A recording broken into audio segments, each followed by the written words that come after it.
Bonsoir à tous, c'est Roland pour une nouvelle analyse technique. Ce soir nous revenons sur la paire GBP USD que nous avions laissé certainement au-dessus de 1,55. Je sais plus quand c'est qu'on avait fait une analyse, en tout cas on était passé sous ce niveau de la ligne de coup et je vous avais donné un avis baissier très clairement jusqu'à maximum 1,52,5 j'ai dû dire. Enfin vous voyez la zone ici que j'ai tracée qui paraît tout à fait logique hein, puisque on était dans un canal, on était en sortie ici, on avait un double sommet qui a été cassé très clairement, une accélération baissière derrière, donc moi je gardais un avis baissier jusqu'à ce 1,52,5. Mais on a fait plus que ça, on est passé en dessous et avec vigueur de surcroît.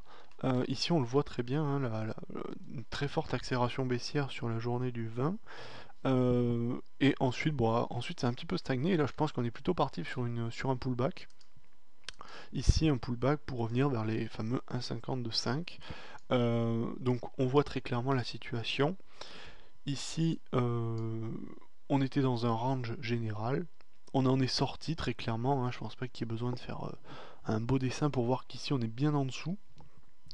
Donc mon avis va être très très clairement baissier. Alors si on prend des objectifs classiques, c'est-à-dire la taille du range intérieur, on revient ici, et ça nous donne un objectif plutôt cohérent, puisqu'il est plutôt vers les plus bas, vers les 1,42,5, enfin autour des 1,43 à peu près, 1,43,5, 43,4, ce qui paraît tout à fait cohérent dans le modèle général. Alors si on va un petit peu plus loin, ici, on peut tracer sur le GBP USD un triangle un triangle symétrique, ici très très bien tracé, vous voyez, hein, les points sont bien fichus, donc à mon avis, là, cette sortie de triangle, de toute manière, est aussi baissière, hein, dans le même sens. Alors par contre, ça peut présager sur un pullback peut-être un petit peu plus fort que ce qui est prévu, même si je pense quand même que ce niveau de 1,52 sec, enfin, la zone ici en jaune que j'ai tracée, me paraît un très bon niveau de pullback. Alors ça peut peut-être remonter un peu plus, je pense qu'on peut étendre cette limite comme ça. Une zone de pullback là-dedans, sur lesquelles il y aurait vraiment de très bons coups à jouer à la baisse. Donc très clairement baissier sur le GBP USD avec un objectif ici au dernier grand plus bas, en dessous de 1,45 hein, globalement, donc ça fait une grosse marge de progression. Mais là je pense qu'on est vraiment... le scénario baissier est très cohérent d'un point de vue chartiste, c'est-à-dire qu'on a eu un triangle symétrique qui a eu tendance à former un canal en fin.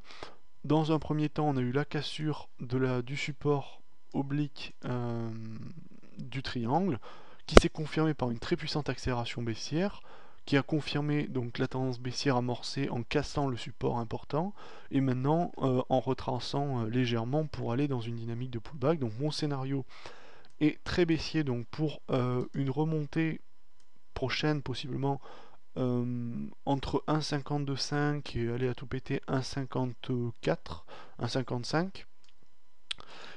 Donc scénario comme ça, donc avec une hausse. Bon, c'est pas nécessaire, hein, mais bon, là je pense qu'après la sacrée baisse qu'il y a eu, il risque d'y avoir un pullback, puis une reprise baissière jusqu'à en dessous de 1,44, ça me paraît tout à fait cohérent.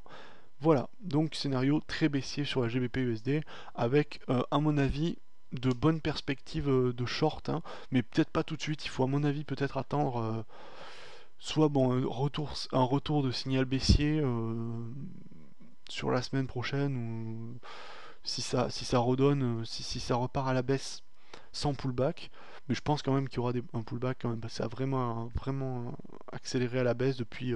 parce que bon là on voit ça que depuis la cassure, mais faut se dire que depuis janvier le câble s'écrase complètement quoi.